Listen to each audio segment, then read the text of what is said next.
बात उस समय की है जब महात्मा बुद्ध विश्व भर में भ्रमण करते हुए बौद्ध धर्म का प्रचार कर रहे थे और लोगों को ज्ञान दे रहे थे।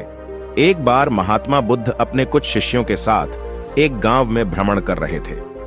उन दिनों कोई वाहन नहीं हुआ करते थे, सो लोग पैदल ही मीलों की यात्रा करते थे। ऐसे ही गांव में घूमते हुए काफी देर हो गई थी।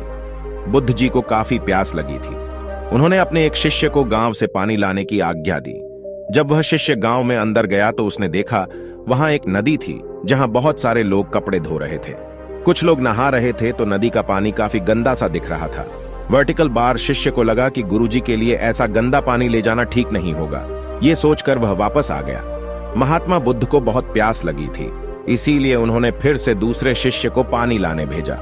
कुछ देर बाद वह शिष्य लौटा और पानी ले आया।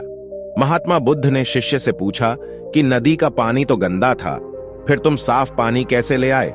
शिष्य बोला कि प्रभु, वहां नदी का पानी वास्तव में गंदा था, लेकिन लोगों के जाने के बाद मैंने कुछ देर इंतजार किया और कुछ देर बाद मिट्टी नीचे बैठ गई और साफ पानी ऊपर आ गया। वर्टिकल बार बुद्ध यह सुनकर बड़े प्रसन्न हुए और बाकी शिष्यों को भी सीख दी कि हमारा ये जो जीवन है यह पानी की तरह है। जब तक हमारे कर्म अच्छे हैं तब तक सब कुछ शुद्ध है, लेकिन जीवन में कई बार दुख और समस्या भी आते हैं जिससे जीवन रूपी पानी गंदा लगने लगता है।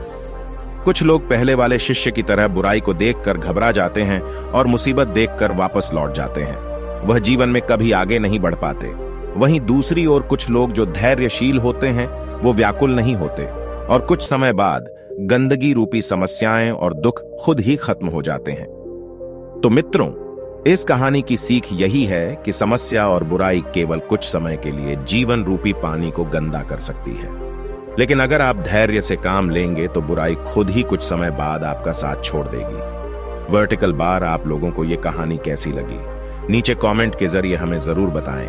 धन्यवाद।